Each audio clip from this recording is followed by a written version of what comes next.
Family card বিতরণে কোনো ধরনের দলীয়করণের সুযোগ রাখা হয়নি বললেন অর্থমন্ত্রী।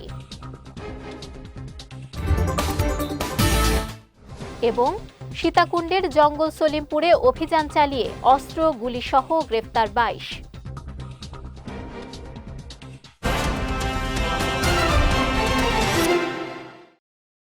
আসসালামু আলাইকুম। চট্টগ্রাম সংবাদে আমন্ত্রণ জানাচ্ছি আমি নুসরাত আহমেদ। শুনছিলেন শিরোনাম, এবারে বিস্তারিত।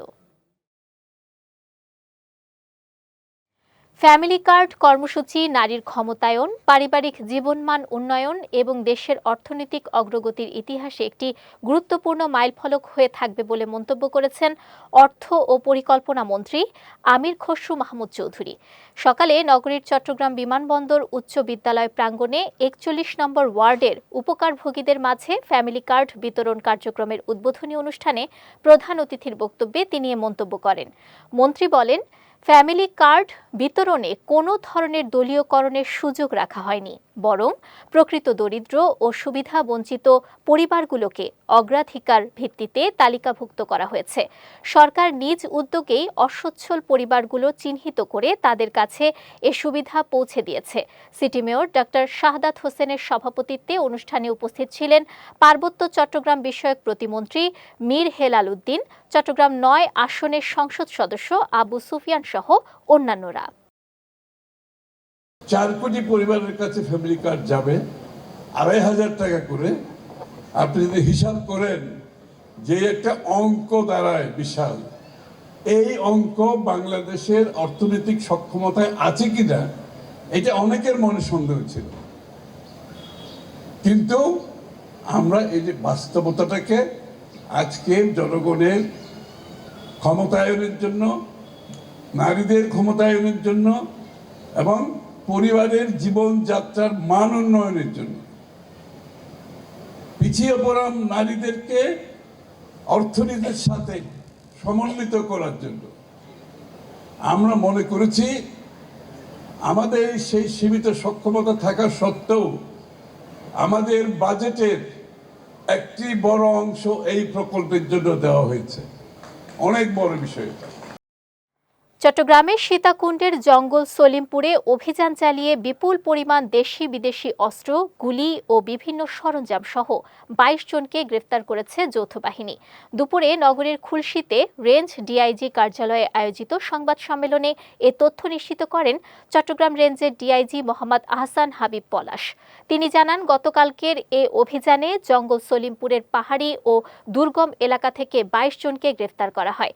এ সময় ৩টি দেশি বিদেশি আগ্নেয়াস্ত্র, ২৭টি পাইপগান, ৩০টি পিস্তলের ম্যাগাজিন, ৫৭টি অস্ত্র তৈরির পাইপ, ৬১টি কার্তুজ, ১,১১৩ রাউন্ড গুলি, ১১টি ককটেল, পাইপগান তৈরির লেথ মেশিন সহ নানা সরঞ্জাম জব্দ করে যৌথ বাহিনী। অভিযানে আলীনগর এলাকার বিভিন্ন পাহাড়ে অবস্থিত সন্ত্রাসীদের আস্তানা ও অস্ত্র তৈরির কারখানা সহ অপরাধমূলক কর্মকাণ্ডের নেটওয়ার্ক ধ্বংস করা হয়। পাশাপাশি আলীনগরে সন্ত্রাসীদের বিভিন্ন প্রবেশপথ ও পাহাড়ের চূড়ায় স্থাপিত ওয়াচ টাওয়ারগুলোর কার্যক্রমও ভেঙে দেওয়া হয়। ফ্যামিলি কার্ড বিতরণ প্রধানমন্ত্রীর একটি মহৎ উদ্যোগ। এ কার্ডের মাধ্যমে হতদরিদ্র পরিবার কিছুটা হলেও স্বাবলম্বী হতে পারবে বলে মন্তব্য করেছেন পার্বত্য চট্টগ্রাম বিষয়ক মন্ত্রী দীপেন দেওয়ান। সকালে বান্দরবান জেলার লামা উপজেলায় প্রধানমন্ত্রী ঘোষিত পাইলট প্রকল্পের ফ্যামিলি কার্ড বিতরণ অনুষ্ঠানে প্রধান অতিথির বক্তব্যে তিনি এমন মন্তব্য করেন। এ সময় উপজেলার ফাঁসিয়াখালী ইউনিয়নের ২ নম্বর ওয়ার্ডের ৮ শতাধিক পরিবারের মাঝে ফ্যামিলি কার্ড বিতরণ করা হয়। অনুষ্ঠানে বিশেষ অতিথি ছিলেন বান্দরবান ৩০০ নম্বর সংসদীয় আসনের সংসদ সদস্য সাচিং প্রুজেরি। এছাড়া জেলা প্রশাসক শামীম আরারিনী, পুলিশ সুপার মোহাম্মদ আব্দুর রহমান, সমাজ সেবার উপপরিচালক মিল্টন মুহুরী সহ স্থানীয় প্রশাসনের কর্মকর্তারা উপস্থিত ছিলেন। নগরীতে মশার উপদ্রব নিয়ন্ত্রণে ৪১টি ওয়ার্ডে বিশেষ ক্রাশ প্রোগ্রাম চালু করেছে চট্টগ্রাম সিটি কর্পোরেশন। সোমবার নগরীর জমিয়াতুল ফালা মসজিদ প্রাঙ্গণ থেকে মশার ওষুধ ছিটিয়ে আনুষ্ঠানিকভাবে এই কর্মসূচির উদ্বোধন করেন চট্টগ্রাম সিটি কর্পোরেশনের মেয়র ডক্টর শাহাদাত হোসেন।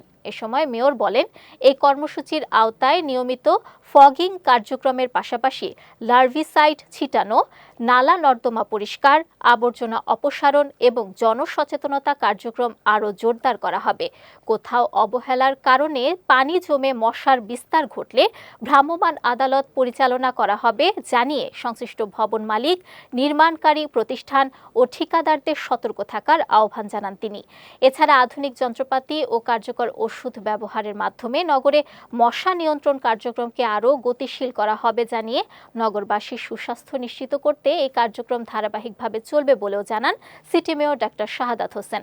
অনুষ্ঠানে চসিকের প্রধান পরিচ্ছন্ন কর্মকর্তা ক্যাপ্টেন ইখতিয়ার উদ্দিন আহমেদ চৌধুরী, ম্যালেরিয়া ও মশক নিয়ন্ত্রণ কর্মকর্তা মোহাম্মদ শরফুল ইসলাম মাহি, উপপ্রধান পরিচ্ছন্ন কর্মকর্তা প্রণব কুমার শর্মা, মেয়রের একান্ত সহকারী জিয়াউর রহমান জিয়া, মারুফুল হক চৌধুরী সহ সংশ্লিষ্ট কর্মকর্তারা উপস্থিত ছিলেন।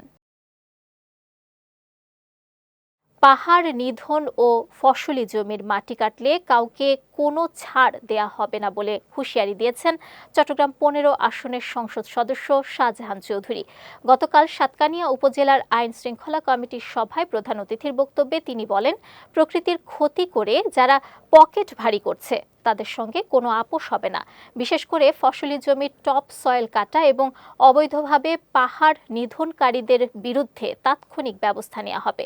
পাশাপাশি মাদক নিয়ন্ত্রণ, কিশোর গ্যাং কালচার বন্ধ এবং বাজার সিন্ডিকেট নির্মূলেও জিরো টলারেন্স নীতি অনুসরণের আহ্বান জানান শাহজাহান চৌধুরী।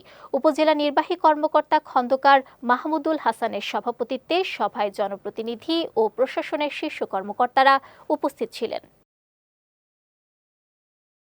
নৌপরিবহন ব্যবসায়ীদের স্বার্থ রক্ষা করে বার্জ ও টাগবোটের মালিকদের সমস্যা সমাধান ও কাজের সুষ্ঠু পরিবেশ নিশ্চিত করতে সকলকে একযোগে কাজ করার আহ্বান জানিয়েছেন চট্টগ্রাম সদরঘাট নৌ থানার অফিসার ইনচার্জ মিজানুর রহমান। গতকাল বিকেলে আগ্রাবাদের একটি রেস্টুরেন্টে বাংলাদেশ বার্জ অ্যান্ড টাগবোট মালিক সমবায় সমিতির উদ্যোগে আয়োজিত দোয়া ও ইফতার মাহফিলে প্রধান অতিথির বক্তব্যে তিনি এ কথা বলেন। মোহাম্মদ মহসিনের সভাপতিত্বে ও মোহাম্মদ নুরুল আলমের সঞ্চালনায় ইফতার মাহফিলে বিশেষ অতিথি ছিলেন ডাবল মোরিং মেট্রোপলিটন থানা সমবায় কর্মকর্তা মোহাম্মদ আমানুল্লাহ খান। মাহফিলে আলহাজ মাওলানা হামিদুর রশিদ, সুমন মেম্বার, আলতাফ হোসেন, আমজাদ হোসেন, শহীদ মাস্টার, কাঞ্চন মাঝি, আলাউদ্দিন সহ আরও অনেকে উপস্থিত ছিলেন। পরে দেশ ও মুসলিম উম্মার শান্তি ও মঙ্গল কামনা করে বিশেষ মোনাজাত করা হয়। বাংলাদেশের ইতিহাস ও ঐতিহ্যের সঙ্গে ডাক বিভাগের গভীর সম্পর্ক রয়েছে। দেশের যোগাযোগ ব্যবস্থার বিকাশে ডাক বিভাগের অবদান দীর্ঘদিনের। তাই এই ঐতিহ্য ধরে রাখতে সবাইকে নিষ্ঠা ও দায়িত্ববোধের সঙ্গে কাজ করার আহ্বান জানিয়েছেন চট্টগ্রাম ৯ আসনের সংসদ সদস্য আবু সুফিয়ান। গতকাল বিকেলে নগরীর জিপিও ভবন মিলনায়তনে পোস্টম্যান ও নিম্ন বেতনভোগী কর্মচারী ইউনিয়নের উদ্যোগে আয়োজিত ইফতার মাহফিলে প্রধান অতিথির বক্তব্যে তিনি এ আহ্বান জানান। সংগঠনের সভাপতি মোহাম্মদ ইকবালের সার্বিক তত্ত্বাবধানে অনুষ্ঠানে বিশেষ অতিথি ছিলেন মহানগর বিএনপির সাবেক সাধারণ সম্পাদক আবুল হাশেম বক্কর, C&F অ্যাসোসিয়েশনের সভাপতি সাইফুল ইসলাম সহ অন্যান্যরা। City mayor doctor Shahadat Hossain বলেছেন, নগরীর প্রতিটি ওয়ার্ডে ধর্মীয় ও শিক্ষা প্রতিষ্ঠানের উন্নয়ন ও আধুনিকায়নে সিটি কর্পোরেশন বদ্ধপরিকর। উন্নয়নের এ ধারায় কেবল সড়ক বা ড্রেনেজ ব্যবস্থার মধ্যে সীমাবদ্ধ না থেকে জনকল্যাণমূলক প্রতিটি খাতে অগ্রাধিকার ভিত্তিতে কাজ চলছে। গতকাল চসিকের অর্থায়নে নগরীর ১৭ নম্বর ওয়ার্ডে ফালাহ গাজী মসজিদ ও কবরস্থানের উন্নয়ন প্রকল্পের আনুষ্ঠানিক উদ্বোধনকালে আয়োজিত এক সমাবেশে তিনি এসব কথা বলেন। মেয়র আরও বলেন, চসিকের এ উন্নয়ন প্রকল্প বাস্তবায়নের ফলে মুসল্লিদের নামাজ আদায়ে অধিকতর সুযোগ সুবিধা নিশ্চিত হওয়ার পাশাপাশি কবরস্থানের সুষ্ঠু রক্ষণাবেক্ষণ ও পরিবেশগত উন্নয়ন সম্ভব হবে। উদ্বোধনী অনুষ্ঠানে চট্টগ্রাম ৯ আসনের সাবেক সংসদ সদস্য আবু সুফিয়ান, যুবদলের সাবেক সাংগঠনিক সম্পাদক ইমদাদুল হক বাদশা সহ অনেকে উপস্থিত ছিলেন। গত কয়েকদিন ধরে রাঙামাটিতে দেখা দিয়েছে জ্বালানি তেলের সংকট। সকালেও শহরের বেশ কয়েকটি পাম্পের সামনে শত শত মোটরসাইকেল, সরকারি বেসরকারি পিকআপ ও গাড়ি জড়ো হয় তেলের জন্য। গ্রাহকদের অভিযোগ, ঘন্টার পর ঘন্টা অপেক্ষার পর পাম্পে তেল থাকলেও নেই বলে তাদের বিদায় দেওয়া হচ্ছে। আবার কিছু তেলের পাম্পের সামনে কর্তৃপক্ষ অকটেন, ডিজেল ও পেট্রোল না থাকার সাইনবোর্ড টাঙিয়ে রাখায় বিপাকে পড়েছেন তারা।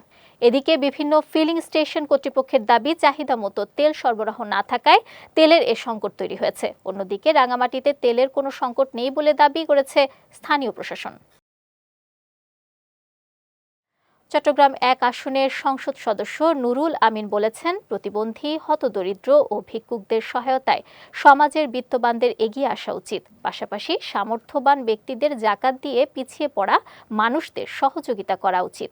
গতকাল বিকেলে উন্নয়ন সংস্থার অপকার আয়োজনে মিরসরাইয়ে প্রতিবন্ধী, হতদরিদ্র ও ভিক্ষুকদের মাঝে ঈদ উপহার বিতরণ অনুষ্ঠানে প্রধান অতিথির বক্তব্যে তিনি এসব কথা বলেন।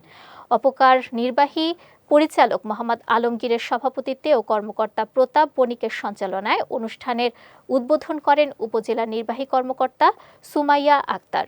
এ সময় উপস্থিত ছিলেন উপজেলা বিএনপির সাবেক সদস্য সচিব গাজী নিজাম উদ্দিন, উপজেলা সমাজসেবা কর্মকর্তা সাবরিনা লিনা সহ অন্যান্যরা। বান্দরবানের রোয়াংছড়িতে মারমা সম্প্রদায়ের প্রাচীন ধর্মীয় ঐতিহ্য ও বৌদ্ধ রীতি অনুসরণ করে ভদন্ত কোসলা থেরোয়ের শেষ বিদায় অনুষ্ঠিত হয়েছে। আজ উপজেলার চিংয়ামুখ পাড়া বৌদ্ধ বিহারে এর আয়োজন করা হয়। এ সময় ফুল, ধূপ, প্রদীপ এবং ধর্মগ্রন্থ পাঠের মাধ্যমে তার আত্মার শান্তি কামনা করা হয়। শেষ শ্রদ্ধা অনুষ্ঠানে প্রধান অতিথি হিসেবে উপস্থিত ছিলেন পার্বত্য চট্টগ্রাম আঞ্চলিক পরিষদের সদস্য KS মং মারমা। এছাড়া আরও উপস্থিত ছিলেন বাংলাদেশ বৌদ্ধ কৃষ্টি প্রচার সংঘের সভাপতি ব্রহ্মাণ্ড প্রতাপ বড়ুয়া, উপজেলা পরিষদের চেয়ারম্যান উনুমং মারমা, স্থানীয় হেডম্যান, কারবারি, বিভিন্ন বৌদ্ধ বিহারের ভান্তে ও ধর্মীয় গুরুরা। পবিত্র ঈদ উল ফিতর উপলক্ষে রাঙামাটির নানিয়ারচরের অসহায় ও দরিদ্র পরিবারের মাঝে VGF-এর চাল বিতরণ করা হয়েছে।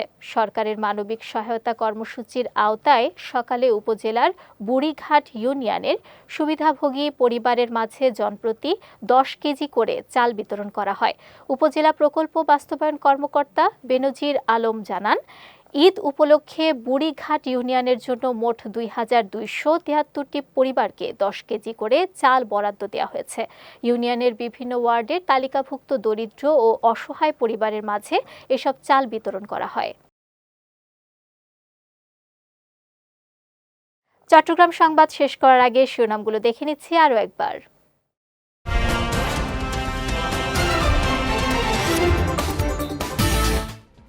ফ্যামিলি কার্ড বিতরণে কোনো ধরনের দলীয়করণের সুযোগ রাখা হয়নি, বললেন অর্থমন্ত্রী।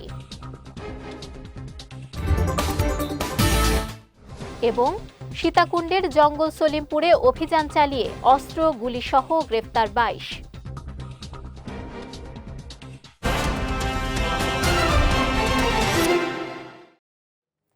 চট্টগ্রাম সংবাদ শেষে আজকের মতো আমি নুসরাত আহমেদ আপনাদের কাছ থেকে বিদায় নিচ্ছি। রাত 9টায় আমাদের পরবর্তী বিজয় রাতের সংবাদ দেখার আমন্ত্রণ রইল।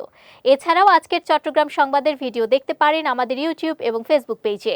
আমাদের ইউটিউব হলো youtube.com/bijoytvofficial এবং আমাদের ফেসবুক পেজ হলো facebook.com/bijoytvlimited। এতক্ষণ সঙ্গে থাকার জন্য ধন্যবাদ সবাইকে।